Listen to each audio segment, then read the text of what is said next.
کہ میں نے ان سے بڑھ کر پرہیزگار کسی کو نہیں دیکھا، اور آپ کے علم کی گواہی بھی، علمی پائے کی بلندی کا ذکر بھی امام ابن شہاب زہری رحمہ اللہ ایسے بلند پایا محدث اور عالم ذکر کر رہے ہیں جو کہہ رہے ہیں کہ ما رأیت کان احدا افقہ منہ، میں نے ان سے بڑھ کر کسی کو فقیہ نہیں پایا۔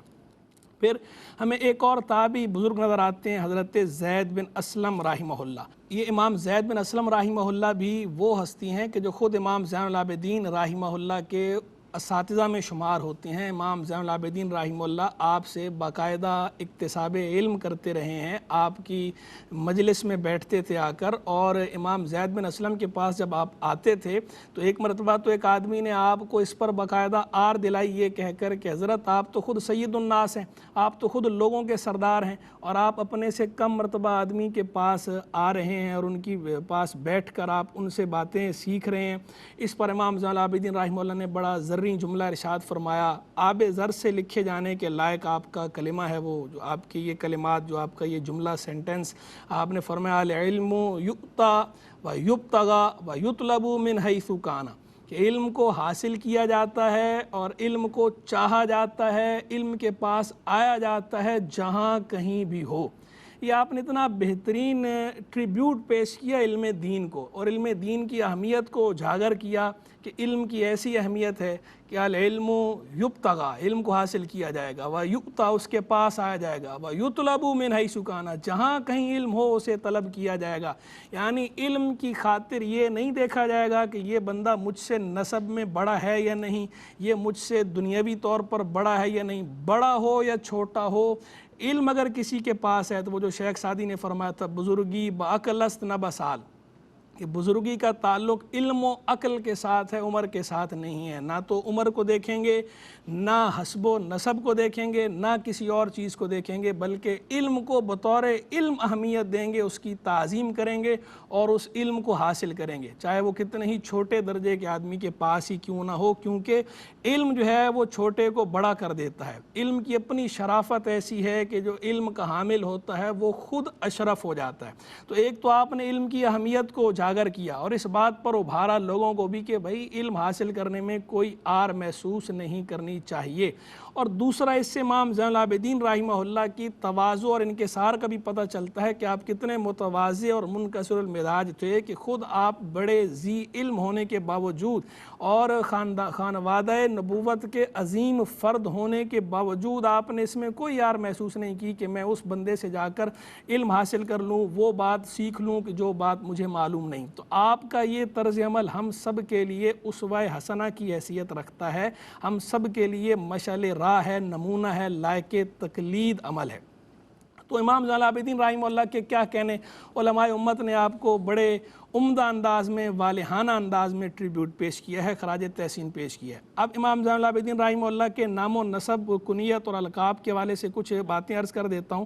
آپ کے نام و نسب کی جہاں تک بات ہے تو آپ کا نام نامی اس میں گرامی علی ہے۔ علی کا معنی ہوتا ہے بلند، اور کیا خوبصورت آپ کا نام ہے، اس میں با مسمہ ہے آپ، جیسے آپ کا نام علی ہے آپ یعنی بلند، اسی طرح آپ کا کردار بھی علی ہے یعنی بلند، اسی طرح آپ کا مقام بھی علی ہے یعنی بلند، اور بالکل امام علی مقام آپ کے والد ماجد امام حسین رضی اللہ تعالیٰ عنہ، انہوں نے کیا خوبصورت آپ کا نام رکھا، اور نیک فعال کو یقیناً ملوز رکھا ہی ہوگا، اور وہ آپ کے حق میں پوری ہو کر رہی۔ علی بن حسین بن علی، آپ کا نام علی، آپ کے والد ماجد کا نام حسین، اور آپ کے دادا سیدنا مولا علی کرم اللہ تعالی وجہ الکریم۔ آپ کی والدہ ماجدہ کے بارے میں یہ تو اتفاق ہے مورخین کا، تذکرہ نگاروں کا اس بات پر کہ وہ باندی تھیں، لیکن ان کے نام کے حوالے سے اختلاف پایا جاتا ہے، کتب میں الگ الگ نام بیان ہوئے، ایک قول غزالہ کا ہے، ایک قول سلافہ یا سلافہ کا ہے، ایک قول سلامہ یا سلامہ یا سلامہ کا ہے۔ یہ جس طرح میں نے ضبط بولا ہے، ان الفاظ کا ضبط اتنے طریقوں سے کیا جا سکتا ہے، اس لیے میں نے الگ الگ یہ پروننسیشن بھی ساتھ ذکر کر دی ہے۔ ویسے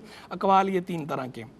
القاب کی طرف آئیں تو آپ کا ایک لقب ہے زین العابدین، دوسرا لقب ہے سید العابدین، اور تیسرا لقب ہے ذو الصافنات۔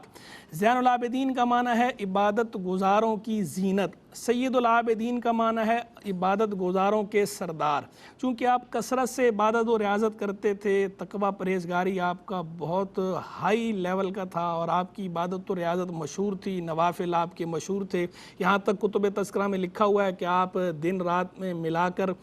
1000 نوافل ادا کیا کرتے تھے۔ تو اس طرح کی چیزوں کی بنا پر اور کثرت سے آپ کی عبادت کی بنا پر آپ کی زندگی میں ہی یہ آپ کا نام پڑ گیا تھا زین العابدین۔ سید العابدین بھی لکھا جاتا اور بولا جاتا تھا، زین العابدین بھی لکھا اور بولا جاتا تھا، اور یہ زین العابدین تو اتنا مشہور ہوا کہ آپ کا اصل نام علی یہ پس منظر میں چلا گیا ہے، اور زین العابدین ایک علم کی حیثیت اختیار کر گیا، یعنی آج جب بھی آپ کا ذکر کیا جاتا ہے تو آپ کے اس لقب کو بطور علم ہی استعمال کیا جا رہا ہوتا ہے، گویا یہ علم بالغلبہ ہو گیا ہے زین العابدین۔ سید العابدین کا معنی عبادت گزاروں کے سردار، اور تیسرا جو آپ کا لقب ہے ذو الصافینات، فا اور فا کے ساتھ، تو یہ ذو الصافینات، صافینات جمع ہے سفینۃن کی۔ سفینۃن کہتے ہیں بنیادی طور پر اونٹ کی ان ہڈیوں کو کہا جاتا ہے، ان اعضاء کو کہا جاتا ہے جو اونٹ زمین پر بیٹھتے وقت لگاتا ہے، تو بار بار زمین پر لگانے کی وجہ سے اونٹ کے وہ اعضاء سخت ہو جاتے ہیں، تو اس لیے ذو الصافینات کا معنی ہوگا گٹوں والا۔ تو آپ بھی چونکہ کثرت سے سجدے کرتے تھے جس کی وجہ سے آپ کے ماتھے پہ نشان پڑ گیا تھا، جسے ہمارے یہاں عرف عام میں محراب کہا جاتا ہے، اور بعض کتب میں بھی لکھا ہے کہ دیگر اعضائے سجود بھی سخت ہو گئے تھے، تو اس وجہ سے آپ کو ذو الصافینات بھی کہا جاتا ہے، یعنی گٹوں والا، کثرت عبادت کی وجہ سے۔ امام زین العابدین رحمہ اللہ کے سنہ پیدائش کے حوالے سے مختلف اقوال ہیں، ایک قول سنہ 33 ہجریہ کا ہے، ایک قول سنہ 34 ہجریہ کا ہے، ایک قول سنہ 36 ہجریہ کا ہے، ایک قول سنہ 37 ہجریہ کا ہے، اور ایک قول سنہ 38 ہجریہ کا ہے۔ زیادہ راجح بعض علماء کے ہاں سنہ 38 ہجریہ ہے، اور بعض علماء نے سنہ 33 ہجریہ کو راجح قرار دی ہے، جبکہ بعض محققین کی تحقیق کے مطابق سنہ 36 ہجریہ راجح قول ہے۔ اور ولادت کہاں پر ہوئی؟ ایک قول یہ ہے کہ مدینہ منورہ میں ولادت ہوئی ہے، اور دوسرا قول یہ ہے کہ آپ کی ولادت کوفے میں ہوئی۔ وفات کا جو سنہ ہے اس کے حوالے سے بھی اختلاف ہے، مختلف اقوال ہیں، لیکن راجح قول سنہ 94 ہجریہ کا ہے، اور اس سنہ 94 ہجریہ میں بہت سارے فقہاء کا انتقال ہوا، اسی وجہ سے سنہ 94 ہجریہ کو سنۃ الفقہاء کہا جاتا ہے، یعنی فقہاء کا سال، کہ اس سال میں کثرت سے کئی فقہاء کرام کا انتقال ہوا، وہ اس دنیا آب و گل سے عالم حق کی طرف سدھار گئے۔ اساتذہ کی طرف آئیں تو آپ کے اساتذہ کے اندر بھی ہمیں تقریباً 28 ناموں کا ذکر کتب میں ملتا ہے، اہل بیت اطہار سے بھی آپ نے استفادہ کیا ہے، اور صحابہ کرام رضوان سے بھی استفادہ کیا ہے، اور کئی اجلہ تابعین سے بھی آپ نے استفادہ کیا ہے، کسب علم کیا ہے۔ اہل بیت کے اندر ہمیں ام المومنین سیدہ عائشہ صدیقہ طیبہ طاہرہ رضی اللہ تعالیٰ عنہا کا نام نظر آتا ہے، ام المومنین سیدہ صفیہ رضی اللہ تعالیٰ عنہا، ام المومنین ام سلمہ رضی اللہ تعالیٰ عنہا، ام المومنین سیدہ میمونہ رضی اللہ تعالیٰ عنہا، ان سے آپ نے کسب علم کیا ہے، ان سے روایتیں لی ہیں۔ اسی طرح اپنے چچا امام حسن مجتبیٰ رضی اللہ عنہ سے بھی آپ نے روایت لی ہے، اپنے والد گرامی قدر امام حسین رضی اللہ تعالیٰ عنہ، ان سے بھی آپ نے روایت لی ہے، اپنی بڑی بہن حضرت فاطمہ بنت حسین رضی اللہ عنہ، ان سے بھی آپ نے روایت لی ہے۔ زیادہ تر روایتیں انہوں نے آپ سے لی ہیں، لیکن کچھ روایتیں آپ نے بھی ان سے لی ہیں، ایک روایت ایسی بھی کتب کے اندر ہمیں ملتی ہے۔ اور صحابہ کرام رضوان کے اندر سیدنا ابو ہریرہ رضی اللہ عنہ سے آپ نے روایتیں لی ہیں، سیدنا عبداللہ بن عباس رضی اللہ عنہ سے لی ہے، سیدنا جابر بن عبداللہ انصاری رضی اللہ تعالیٰ عنہ سے آپ نے کسب علم کیا ہے۔ اور سیدنا عبداللہ بن عباس آپ سے اتنی محبت کرتے تھے کہ ایک مرتبہ آپ جب تشریف لائے تو انہوں نے آپ کو دیکھ کر جو ہے وہ خوش ہو کر والہانہ انداز میں کہا، مرحبا بالحبیب ابن الحبیب، محبوب کے بیٹے محبوب کو خوش آمدید، ویلکم کیا ان الفاظ میں، ان کلمات کے ساتھ۔ اور اجلہ تابعین کے اندر ہمیں جو حضرت سعید بن مسیب رحمہ اللہ نظر آتے ہیں، جو آپ کے اساتذہ کی صف میں نمایاں ہیں۔ اسی طرح حضرت سعید بن جبیر رحمہ اللہ، ان سے آپ نے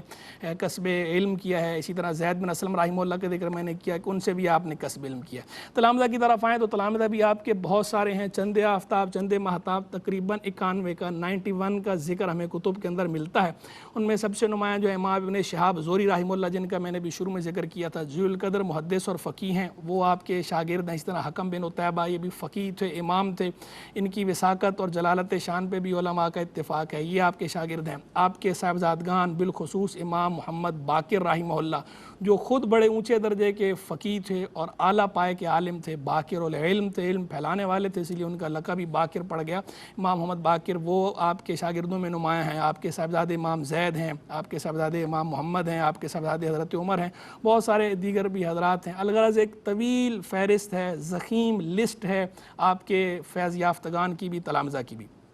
علمی مقام کی جہاں تک بات ہے، آپ کے فقیہ ہونے پر بھی اتفاق ہے۔ کئی اجلہ محدثین اور فقہاء نے آپ کا فقیہ ہونا، آپ کا مجتہد ہونا ذکر کیا ہے کہ آپ اعلیٰ پائے کے فقیہ بھی تھے اور مجتہد بھی تھے اور محدث بھی تھے۔ احادیث بھی آپ نے روایت کی ہیں، 600 سے زائد مرویات آپ کی کتب کے اندر موجود ہیں جو آپ احادیث روایت کیا کرتے تھے۔ اور آپ کی اصح الاسانید، محدثین کے ایک ٹرم استعمال ہوتی ہے کہ سندوں میں سب سے صحیح ترین سند، تو مختلف اقوال ہیں کہ سندوں میں سب سے صحیح ترین سند کون سی ہے۔ ان اقوال میں سے ایک قول اس سند کے بارے میں بھی ہے، اصح الاسانید کلیہا، کہ تمام سندوں میں سب سے صحیح ترین سند جو ہے الزہری عن علی ابن الحسین عن ابیہ عن علی، کہ وہ سند جس میں امام زہری نے روایت کیا ہو امام زین العابدین علی سے، انہوں نے اپنے والد امام حسین سے، اور انہوں نے سیدنا مولا علی سے روایت کیا ہو۔ تو اعلیٰ پایا ہے آپ کا علم کے اندر بھی۔ اللہ تبارک و تعالیٰ سے دعا ہے کہ امام زین العابدین رحمہ اللہ کے درجات کو اور بلند فرمائے، ہمیں ان کے فیض و برکات سے حظ وافر عطا فرمائے اور ان کے نقش قدم پر چلنے کی توفیق رفیق مرحمت فرمائے۔ وآخر دعوانا ان الحمد للہ رب العالمین۔